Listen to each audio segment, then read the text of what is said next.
नमस्कार दोस्तों। हमने आज प्लान रूम का बारे में डिस्कस करेंगे दोस्तों। HVAC plan room, HVAC plan room basically दो टाइप का होती है। एक चिल्ड वाटर प्लान रूम होती है और एएचयू प्लान रूम होती है।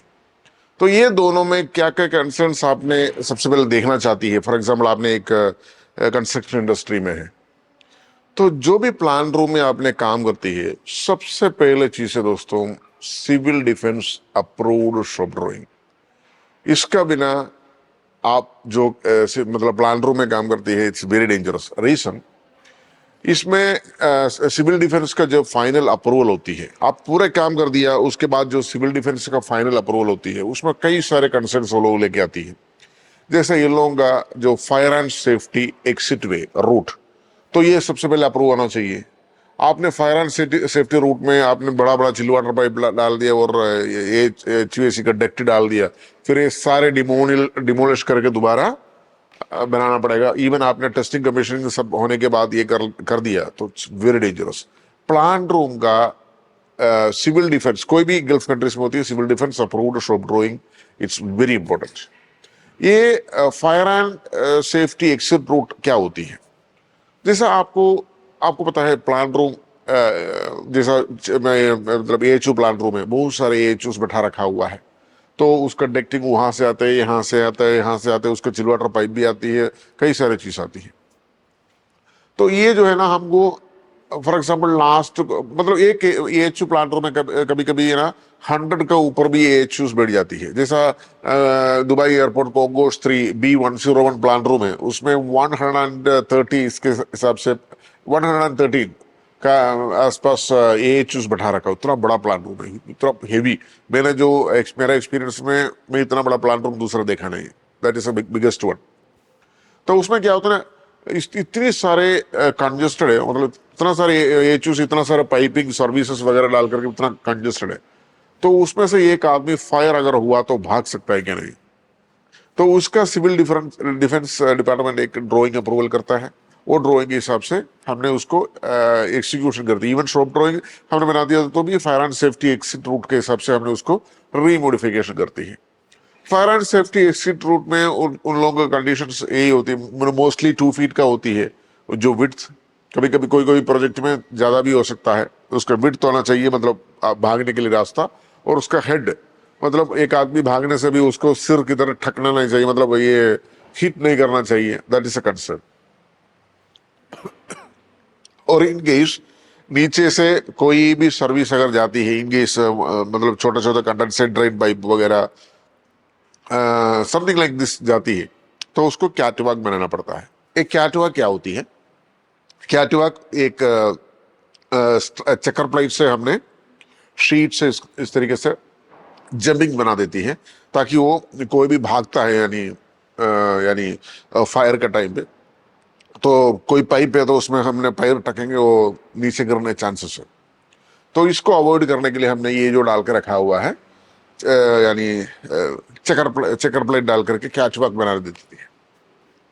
तो अगर स्टेप है तो स्टेप प्रॉपरली उसको बनाना। स्टेप मेरे ख्याल से अलाउड ही नहीं है, मतलब स्लोप ही बना देती है इस तरीके से जितना भी प्लान रूम्स होती है। और प्लान रूम मोस्टली मोस्टली नहीं, 100% फायर रेटेड वॉल्स होती है। 2 आवर फायर रेटेड, इस तरीके से 2.5 आवर फायर रेटेड वॉल्स होती है। ये क्या चीज होती है? इनकेस प्लान रूम से अगर फायर लग गया, मतलब फायर का एक बहुत बड़ा कंसर्न होती है इस सारे में। फायर लग गया तो ये जो फायर डेक्ट के थ्रू हर जगह जाने के लिए चांसेस है ना। डेक्ट खींचेंगे इसको, मतलब ये फैन चलता रहता है इसका, तो फायर को क्या करते हैं और स्मोक को क्या करते हैं, हर जगह पे भेजेंगे। तो इसके लिए जितना भी डेक्ट जो आती है जो जाती है ना, उसमें सब में फायर डैम्पर लगा जाती है। यानी स्मोक अगर डिटेक्ट होती है तो ऑटोमेटिकली शटर क्लोज हो जाती है और ये एच बंद हो जाती है। इस तरीके से कई सारे सिस्टम लगा रखा हुआ है। अगर स्मोक डिटेक्ट हो गया, BMS सिस्टम यानी बिल्डिंग मैनेजमेंट सिस्टम इसको एएचयू को बंद कर देती है। और जो एग्जॉस्ट फैन होती है जो हवा को लेकर के, जो प्लांट रूम से हवा को लेकर के बाहर छोड़ती है, ये सब कुछ ऑटोमेटिकली एक्टिवेट हो जाएंगे। ये सब कुछ मतलब एक ही एट ए टाइम काम करती है। इसको कहता है कॉज एंड इफेक्ट्स। ये आपको जैसा मतलब एक प्रोजेक्ट कंप्लीट होने के बाद कॉज एंड इफेक्ट का ये होती है ना, उसको सबमिटल होती है, उसका इंस्पेक्शन होती है, इस तरीके से कई सारी चीज होती है। आप मतलब उसको पढ़ेंगे, उसको साइट में जाएंगे तो उसको ज्यादा एक्सपीरियंस आपको मिल जाएंगे, है ना। तो ये सारे चीज आपको थोड़ा सा ध्यान रखना है। और जितना भी फायर रेटेड वॉल होती है, जैसा पाइपिंग और डेक्टिंग, जो भी अंदर लेती है जो भी बाहर लेती है, ये अप्रूव्ड फायर सीलेंट लगा करके, वो थर्ड पार्टी होती है। कभी हम नो कॉन्ट्रैक्टर नहीं लगाते, मतलब वो थर्ड पार्टी कॉन्ट्रैक्टर होता है। तो उन्होंने सिविल डिफेंस से अप्रूवल फायर सीलेंट केमिकल्स डालती है, वो लोग उधर स्टैंपिंग चिपका देते हैं, हाँ ये हमने लगाया है, ताकि 2 आवर्स भी इसके अंदर फायर हो, तभी भी बाहर थोड़ा भी फायर जाने के लिए अलाउ नहीं करेगी, दैट्स द थिंग। और जितना भी डेक्टी का साइड में, और जितना भी जो पाइप आती है ना जी, जैसा चिल वाटर का पाइप आ गया बाहर बाहर से अंदर, और जितना भी केबल ट्रे आया, और कोई भी प्लम्बिंग का सर्विस आया, ये जितना भी सर्विस होती है, सारे के सारे 1.2 mm और एबव स्लीव डाल देती है, और उसके अंदर से पाइप डाला जाती है या डेक्टी डाला जाती है। जैसे फॉर एग्जाम्पल डेक्ट आपको पास करना होती है, उसके लिए फायर नंबर जो लगाना है, फायर नंबर जो लगाती है, उसको भी प्रॉपर ड्राइंग होती है, स्पेसिफिकेशन होती है, अप्रूवल होती है। उसका फिटिंग भी एक मतलब डिफरेंट होती है। फायर नंबर का दोनों साइड में आपने ये एंगल लगा करके सील करना पड़ता है, above 50 mm, something like that, इस तरीके से कंसर्न। और जितना भी पाइप्स जाती है, पाइप में आपको फॉर एग्जाम्पल आपके 2 इंच का पाइप जाती है, तो अगर इंसुलेटेड पाइप है और इंसुलेशन को मिला करके 2 इंच है, समथिंग लाइक दिस, तो आपको 3 इंच का स्लीव डालना होती है। स्लीव आपको पाइप में मतलब दीवार में पहले बैठाएंगे, उसके अंदर से पाइप छोड़ेंगे, और उसके अंदर जितना गैप होती है वो फायर सीलेंट से फिल किया जाती है ना। ये सब कुछ एक कंसर्न होती है, ये सारे मतलब एमईपी कंस्ट्रक्शन में। तो ये सारे सब कुछ आपको मेंटेन करना बहुत जरूरी है। और civil defence approved shop drawing बहुत अच्छा से पढ़िए, उसके बाद आप काम चालू कर दिए। कोई भी फायर मतलब प्लांट रूम में, कोई भी प्लांट रूम में, जो प्लांट रूम बहुत कंसर्न होती है मेनली। और प्लांट रूम में जितना भी सपोर्ट लगा देती है, जितना भी आपने एंगर्स वगैरह जो भी लगा देती है, सब कुछ आपने अप्रूव्ड है क्या, मटेरियल अप्रूव्ड है क्या, सारे सब कुछ उसको पढ़ के उसके बाद करिएगा। क्योंकि इसके अंदर हमने एक मिस्टेक कर दिया, फिर वेल्डिंग कर दो, फिर ज्वाइन कर दो, ये सब चीज बहुत बड़ा दिक्कत लेके आती है ना। इसलिए करके आपने ये सब कुछ और जब भी आपने फ्लशिंग करती है, फ्लशिंग करती है, कहाँ तक फ्लशिंग करना है ये भी आपने वेरी क्लियरली, क्योंकि फ्लशिंग करने के बाद आप उधर वेल्डिंग और ज्वाइन अप्रूव नहीं करेंगे वो आपका कंसल्टेंट। फ्लशिंग आपको पता है ना, जो चिल्ड वाटर लाइन को जो क्लीनिंग करता है, एक प्रोसेस होता है, तो उसको कहता है फ्लशिंग, और उसमें चिल्ड वाटर का पानी भर देती है। तो ये फ्लशिंग का सिस्टम होती है, ठीक है जी। ये सब कुछ आपने थोड़ा सा ध्यान रखिएगा। और जितना भी प्लांट रूम होती है वहाँ जो भी सपोर्ट आपने लगाती है, उसको भी डायरेक्टली आपने ड्रिल करके सीधा सपोर्ट नहीं लगाता है, वो थ्रेडेड रोड को 50 mm गैप छोड़ देती है, मतलब आपका फ्लांज से, उसके बाद सपोर्ट लगा देती है, बाद में उसको सिमल किया जाती है। इसके लिए है आपको उस मतलब वो ज्यादा लोड में नहीं करेगा, ऊपर नीचे डबल नेट डाल देंगे वो फ्लांजेस में। इस तरीके से आपको सपोर्ट सिस्टम सारे लगा देती है। तो मेन कंसर्न क्या है दोस्तों, सिविल डिफेंस का अप्रूवल का सबसे इंपॉर्टेंट प्रायोरिटी होती है मीन्स आपका प्लांट रूम्स, चिल वाटर का प्लांट रूम हो,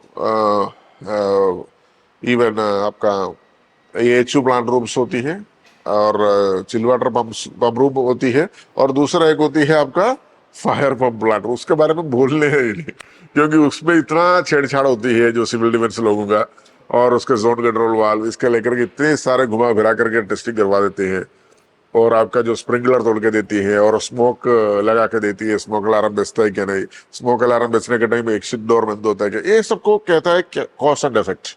उसके बारे में आप थोड़ा सा पढ़िएगा, कॉज एंड इफेक्ट। अगर कोई भी साइट में आपने जाती है तो ये सब जानकारी आपने पहले अपने हाथ में रखो, ताकि कोई भी दूसरे लोग आपको पीछे नहीं करेंगे, है ना। ये सब कुछ चीजें ना आपने ध्यान से पढ़िएगा, उसका थोड़ा सा सोच समझ के काम करेंगे ना, ये सब सारे चीज, तो आपका कभी फेलियर नहीं होगा। इन केस आपने जो इमरजेंसी एक्सिट रूट में आपने पाइप क्रॉस में लगा के रखा है, फाइनली इसको कट करना है, तो आपका नाम खराब हो जाएंगे, आप आसान इंजीनियर, टू बी फ्रैंकली। और आपने बहुत बड़ा बड़ा डेक्ट डाला हुआ है, 1 मीटर 2 मीटर 5 मीटर का, इस तरीके से बड़ा बड़ा डेक्ट डाल के रखा हुआ है आपने, और टेस्टिंग कमीशन ने सब कर दिया, और आपने मतलब फायर एक्सिट रूट रोड है, मतलब फायर एक्सिट रूट है प्लांट रूम का, तो आपको फिर फाइनली उसको तोड़ना पड़ेगा, मे बी वो एएचयू भी उठा के दूसरा जगह पे रखना पड़ेगा, समथिंग लाइक दिस। तो इस तरीके से बहुत बड़ा दिक्कत होती है।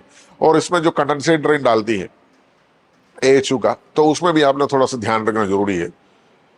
कंडेंसेट ड्रेन एएचयू का आपने नॉर्मल पाइपिंग किया तो पानी नहीं जाएंगे, कंडेंसेट 101% पानी नहीं जाएंगे, क्योंकि इसके अंदर एक स्टैटिक प्रेशर होती है ना, और इसके अंदर एयर घूमते रहता है, एयर एक जगह से लेकर के दूसरा जगह भेजते रहता है एएचयू मतलब कैबिनेट के अंदर। तो उसी सिचुएशन में क्या होता है, पानी कंडेंसेट ड्रेन पानी सारे नीचे गिरेंगे एएचयू का फ्लोर में, और मतलब वो जो पीवीसी का जो पाइप आपने बाहर डालने के, नॉर्मली पाइप डालेंगे उसमें से 100% पानी बाहर नहीं आएंगे, ठीक है जी, और वो एक प्रेशर क्रिएट होती है इसके वजह से। तो आपको क्या करना पड़ेगा, उसको यू ट्रैप बनाना पड़ेगा। तो बाहर का एटमॉस्फेरिक प्रेशर और इसमें जो मतलब एएचयू का जो प्रेशर होती है, इसमें से दोनों से मतलब एक ट्रैप बनना चाहिए, यू ट्रैप जैसे एक ट्रैप बनती है। तो यू ट्रैप का ऐसा मतलब घूम के जाएंगे ना, यू ट्रैप के अंदर पानी गिरेंगे फिर उठा के जाएंगे, तो उसमें क्या होंगे, आपको एक मतलब सील उधर बन जाती है, ऑटोमेटिकली पानी जाते रहता है। अदरवाइज आपको कभी पानी जाएंगे पता है, नॉर्मल पाइप डालेंगे आपको पानी नहीं जाएंगे ना, मतलब सीधा सीधा पाइप डालेंगे पानी नहीं जाएंगे condensate drain.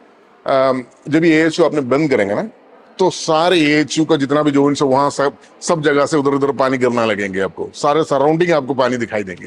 That's a main concern. तो ये सब सोच समझ के आपने अपना वर्क फोकस करिए दोस्तों, और आपको एक सक्सेसफुल साइट इंजीनियर या कंस्ट्रक्शन मैनेजर बन सकता है। सबसे पहले आपने एचवीएसी वगैरह में फोकस करो, एचवीएसी के इंजीनियर मोस्टली हाई लेवल पे जाती है। Thank you so much for watching this video. Next video के लिए वेट करिए दोस्तों। Thank you, bye bye.